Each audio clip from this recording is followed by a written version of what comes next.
Hi, I'm Joanne Cook, and I'm going to be doing my project on the Automation System Tutorial, Section 1. Our Media Center's online public access catalog, Opac, uses the Destiny Bullet version 11. I've also included the website if you need to get additional information regarding this tutorial.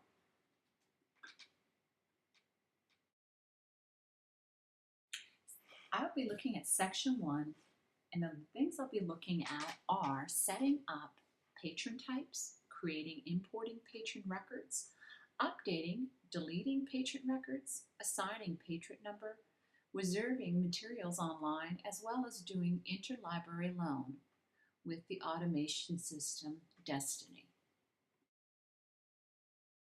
Now before we start, we're going to look at patron types. What is a library patron type? This is someone who uses a school library, such as the students, parents, teachers, and faculty members. Now in Destiny, you can create any number of patron types, such as a student helper, out-of-district students, or volunteer staff.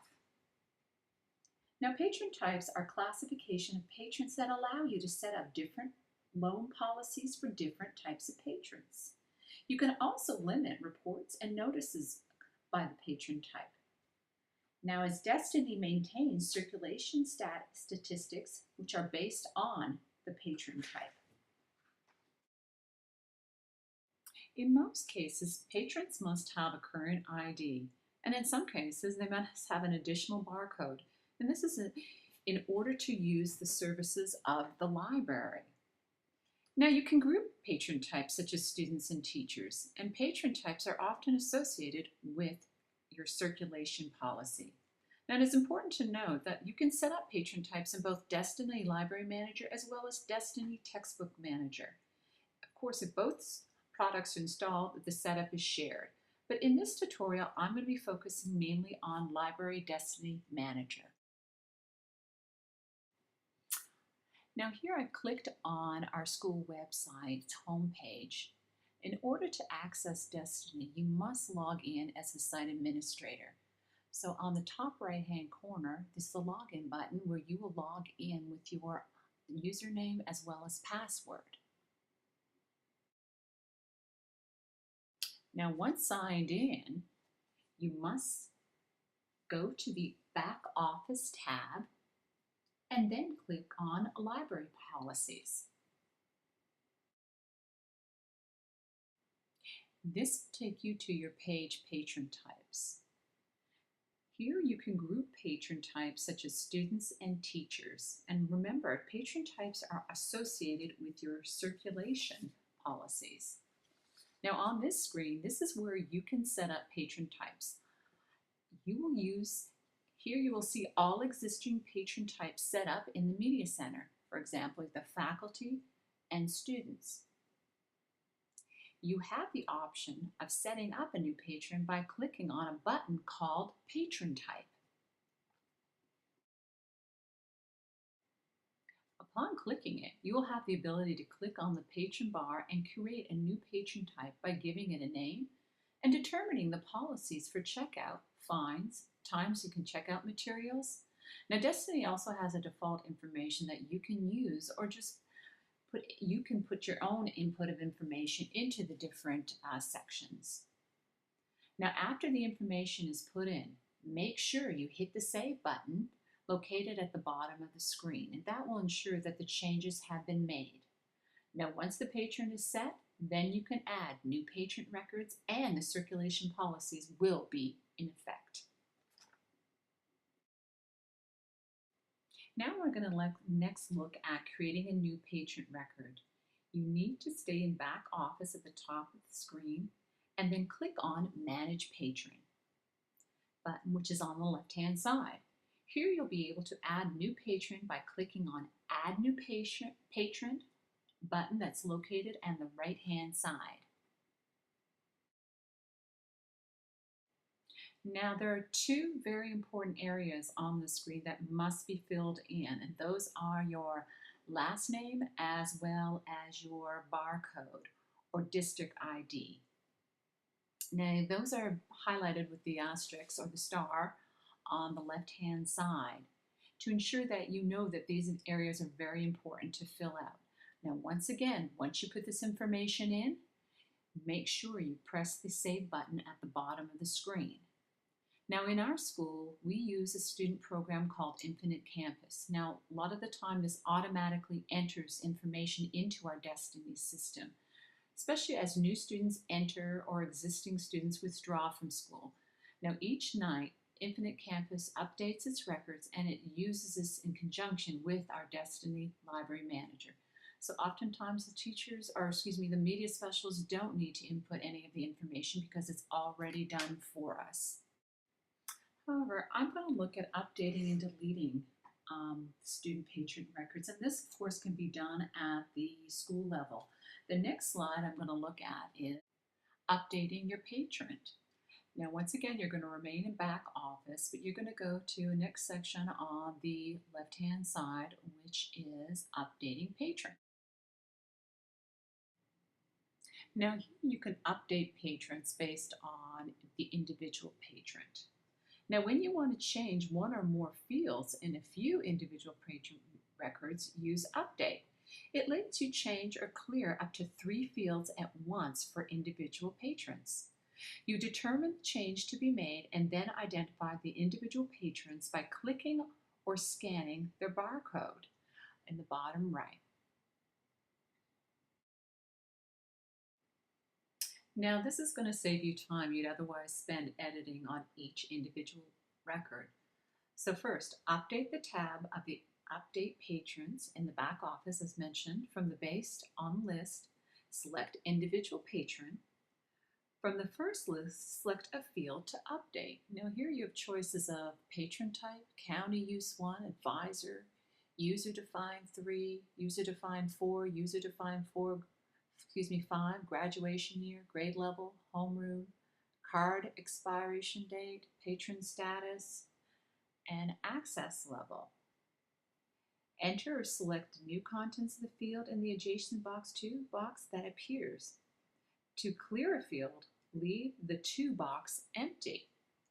To update a second or third field, repeat the first 2 steps. If you're updating only 1 or 2 fields, leave the unused boxes at Select a Patron field. Now, once you've done that, place the cursor in the patron box by clicking it, scan the patron's barcode, or in this case, most likely just type in the number and then press enter. Now, the Destiny will process the record, the patron's name, patron type, and barcode as it appears most recently updated. If you'd like to verify the changes, you can always click the barcode number or edit patron next to the update patron. So this is just a brief look at updating patrons' records. Next, I want to look at deleting a patron. Once again, you stay in the back office tab, but this time you're going to the Manage Patrons on the left side again. Now here, you'll see the word Find with the clear button. And here you can look either by entering the person's name or their barcode identification number in the Find box, and then press Search. Now here I entered my last name, and as I can scroll down in the next drop box, I can put my last name and then click search. But also I'm going to look my barcode ID, which has been given, and I can go once again to the drop box, and here I clicked on barcode to search for my information. Now, what occurs is my patron information comes up with my name, my district ID, the school, and the type of patron I am, which is a teacher. Now, I've already clicked the delete button, which was located on the right-hand side. Once that is done, on the top part, it says here, this patron will be deleted. Are you sure you want to delete this patron? So you will click yes if you do so. Now, remember, once you hit that, you can't reverse it and go back. The only way that you can do is by manually adding the person into the system by adding new patron, which is another section of the Destiny Manager. However, in my county, the school district usually is the one that sets up this information. They usually delete patrons, and it's not something that my media specialist usually partakes in. Like I said, normally it is the district in another department, and also the assigning of patron numbers is something that's done at the district level. So unfortunately, I won't be able to show you how to do that because of the fact that it's something done at the district level rather than at the local level within the school system. So that's one, I guess, one less thing to worry about. Next, I'm going to look at reserving materials as well as doing interlibrary loans. Now, this is a very useful feature that is also done in the Destiny system. Here, this time, you're going to need to go to the Circulation tab on the top, and then go to this Patron status, which is located on the left-hand side. First, you're going to find the name of the person you are searching for.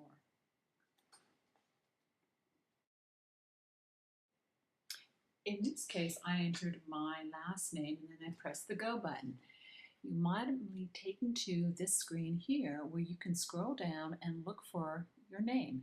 So here I'm going to be looking for Cook Joanne, and it also has my barcode name. I will click on that, and once I click on that, that will take me to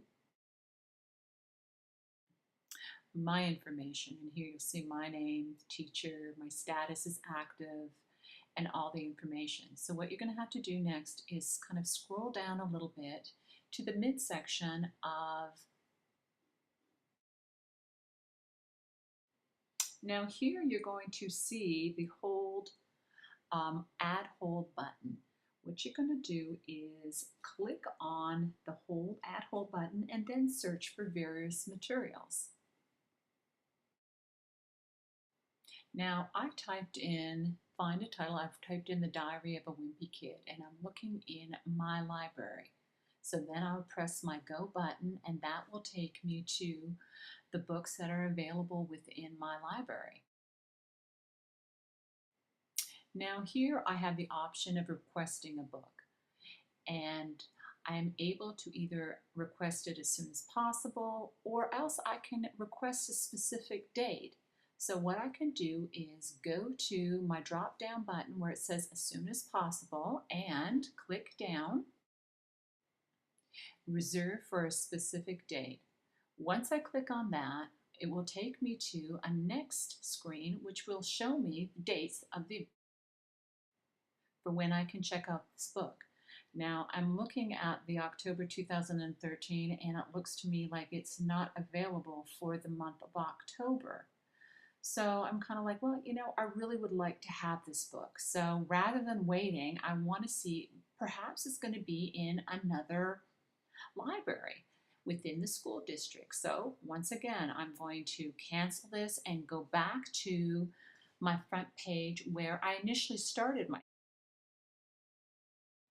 So here, once again, I put in my title, and then in the drop box next to it, I'm going to do the drop box going down to all participating libraries. That way it's going to show me all the different libraries and what they have available for me so that I can order this book through the library. So once again, I'll press the Go button and see what happens.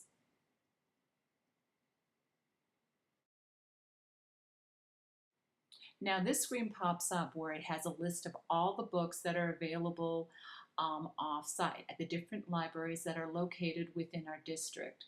So once again, what you can do is click on the book that you're interested in accessing it, and that will take you to the next screen where you can possibly put a loan on that particular book. Now here I requested the book Diary of a Wimpy Kid for Dog Days. Once again, I have the option of getting the book as soon as possible. If I choose to do that, I can click the Save button, and basically this request will go in, and then it will be sent to me from the first available library within our school district if they choose to do so. Now I also have the option once again to choose specific dates to receive this book if I want it at a certain time. So I'd use my drop down box, go down and have specific times chosen, and then once again this screen will pop up and it will give me the option. Of course, it'll tell me whether or not the book is available and what days it is available. I can reserve as many copies as I want. I can request from a certain date to a certain date. Once all that information is put in, I have the option of saving it, and once again, the school has the option of sending it to my library to make sure that I receive this information, or excuse me, receive this book. Now, usually our media specialist is the one who usually calls and she verbally requests a book to be sent over, especially when she's established a relationship with one of the other media specialists in the school. However, this is just an overview tutorial to show you the options that you have when you do use the Destiny system. This pretty much concludes my tutorial. I hope you learned a lot, and next I'm going to be asking a few questions to assess to see how whether or not you picked up something. If not, like I said, there's the website at the beginning of the tutorial you can always refer to get any additional information. Thank you, and let's do our next section. What have you learned?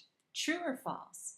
In order to set up patron types, you must be signed in as a site administrator.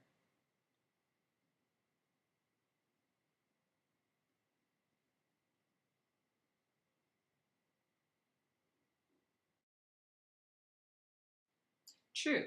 You definitely have to be a site administrator to be able to access the inner mechanics of Destiny and to be able to do different things like update patron status, delete patrons, add patrons, import records, different things that we've discussed in this tutorial. Next question, what are some examples of patron types? A, student helpers, B, volunteers, C, parents, or D, all the above?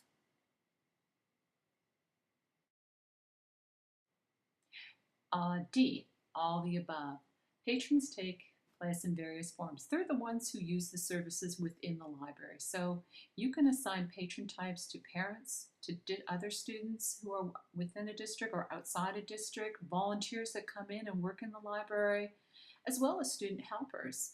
This is a great thing about Destiny. You have the ability to definitely access information and give these assign types to different people. And that way it'll be related to the circulation policies that you want, that you have already set up within your life.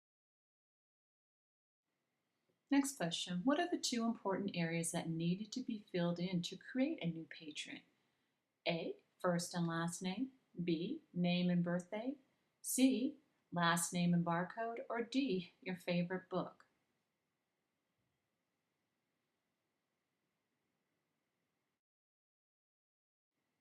Well, the two important features that you need to fill in are last name and barcode, which is C. And like I said, these two are asterisked when you do set up your patron.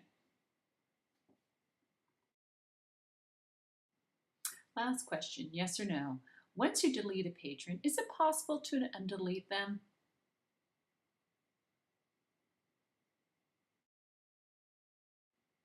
No, unfortunately it's not. You would have to go back and manually enter the patron and put in all the additional information that you need to. But as I said, usually our district level is the one who puts in all the information to update patrons. So a lot of the time we don't have to worry about it. Well, this concludes my tutorial. Thank you very much for listening, and I hope you learned a lot.